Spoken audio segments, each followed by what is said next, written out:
할렐루야. 하나님의 은혜가 이 방송을 보시는 모든 분들에게 함께 하시기를 바랍니다. 이스라엘 역사 가운데 가장 위대한 선지자 둘을 고르라면 엘리야와 엘리사를 꼽을 것입니다. 둘은 정말로 전무후무한 기적을 통해 하나님의 말씀의 증인이 되었고 하나님의 영광을 드러내는 통로가 됐던 선지자들입니다. 그런데 두 사람의 사역의 방법과 사역의 대상자들이 두 사람 너무나 달랐습니다. 먼저 엘리야는 국가적인 범죄에 대하여 싸웠던 사람 중에 한 사람입니다. 집권자의 범죄에 대하여 치열하게 싸우면서 하나님의 말씀을 전하였고 타락한 사회에 대해서 고발하면서 하나님께 돌아오도록 영적 전쟁을 했던 사람입니다. 우상 숭배자들과 영적 전쟁을 하였고 국가의 방향을 바꾸려고 애를 썼던 사람이었죠. 반면에 엘리사는 매우 개인적이고 지역적인 일에 사람 개인을 돌보는 일에 집중했던 선지자였습니다.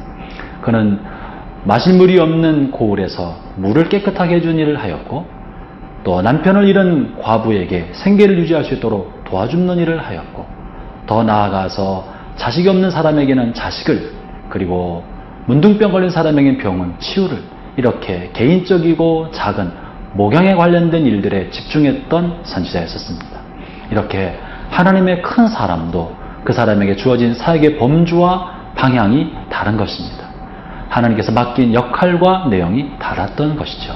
형제자매 여러분, 오늘 엘리사는 다시 한번 어려움에 처한 사람들을 돕는 그의 목양적 사역을 보여주는 본문을 나타내주고 있습니다. 본문을 읽어보겠습니다.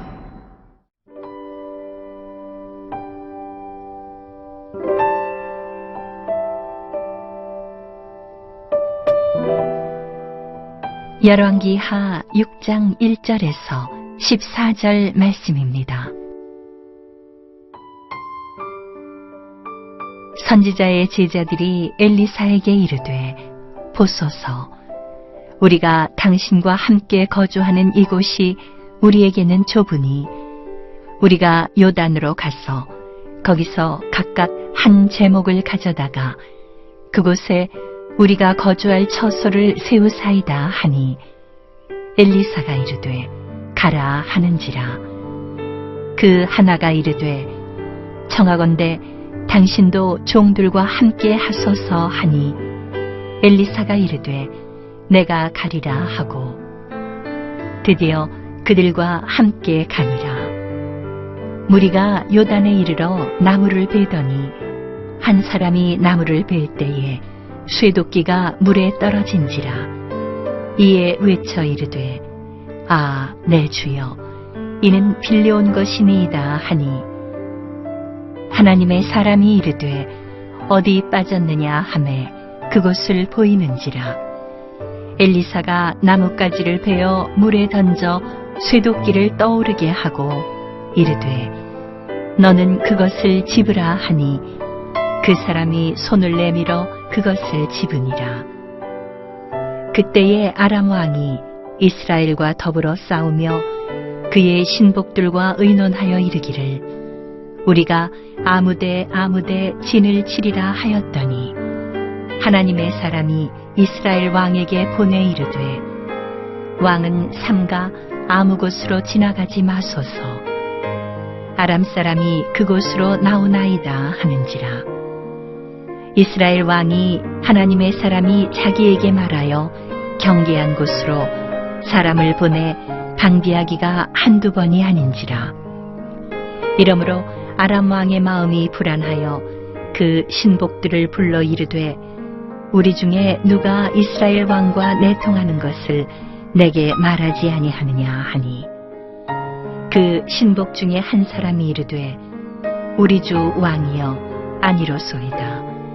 오직 이스라엘 선지자 엘리사가 왕이 침실에서 하신 말씀을 이스라엘의 왕에게 고하나이다 하는지라. 왕이 이르되 너희는 가서 엘리사가 어디 있나 보라. 내가 사람을 보내어 그를 잡으리라. 왕에게 아뢰어 이르되 보라 그가 도단에 있도다 하나이다. 왕이 이에 말과 병거와 많은 군사를 보내매 그들이 밤에 가서 그 성읍을 에워쌌더라.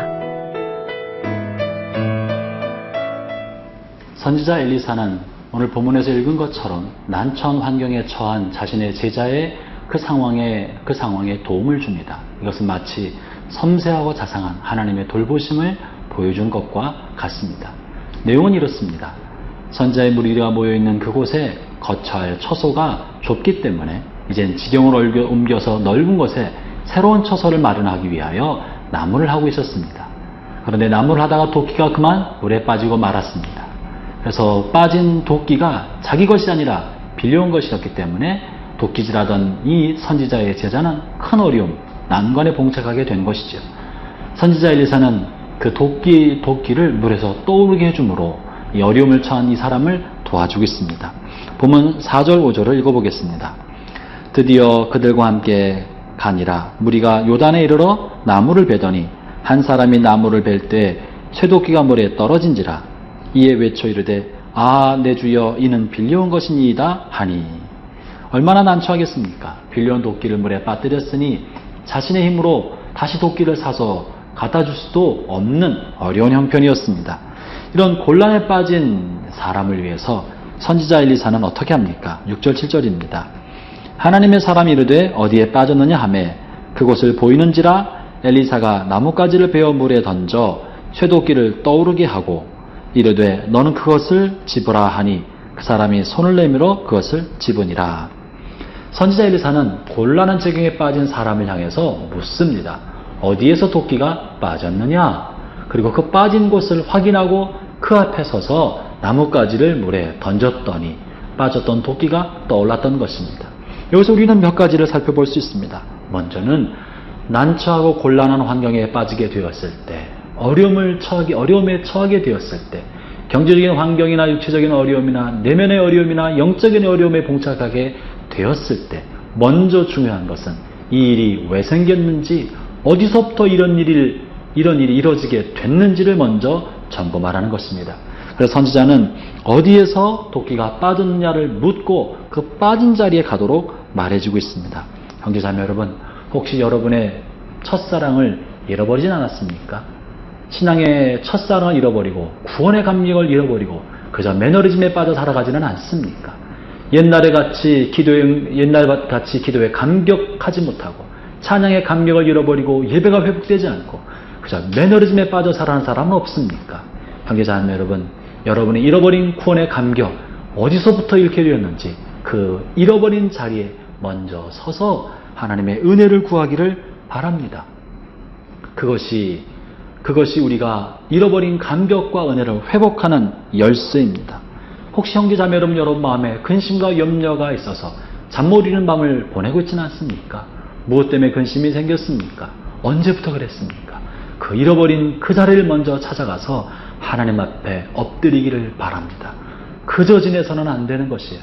이 그저 지내는 것이 반복되면 깊은 수렁에 매너리즘의 늪에 빠지게 되지만 회복하기 위하여 도끼를 빠뜨린 곳에 가듯이 잃어버린 그 장소를 찾아가는 것이 회복의 열쇠인 것입니다. 그것을 하나님의 도우심을 구하고 하나님의 은혜를 구하기 시작할 때 하나님의 놀라운 역사를 경험하게 될 것입니다. 오늘 본문에서 엘리사는 그곳에 나무를 던졌다고 말합니다. 저는 이 나무를 나무에 달리는 그리스도로 해석하고 싶습니다. 그리스도께서 나무에 달려 모든 저주를 속량하심으로 그리스도의 십자가의 말로 모든 회복의 통로요 은총의 문인 것입니다. 형제자매 여러분, 낙심하고 어렵고 힘든 여러분의 삶의 자리에 십자가를 던지십시오. 고난의 환경 속에 여러분 십자가를 던지십시오. 모세도 광야를 지나는 가운데 쓴물을 만나게 될 때 나무를 던졌더니 물이 달아졌다고 말합니다. 쓴물 같은 여러분의 인생, 중요한 것을 잃어버린 여러분의 인생에 그리스도의 십자가의 나무를 던져 넣으면 그것으로부터 놀라운 회복이 있을 것입니다.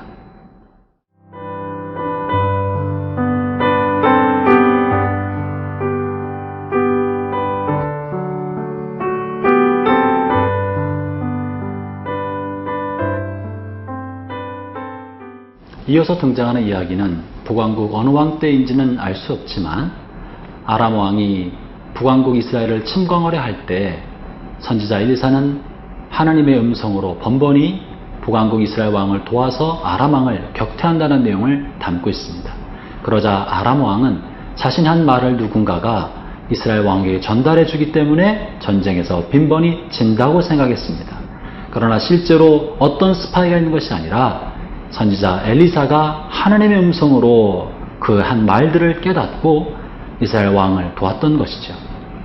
선지자 엘리사는 엘리야와는 다르게 왕을 도와서 나라를 튼튼하게 하고 나라를 지키는 일에 왕을 협력했던 역할을 했던 사람입니다.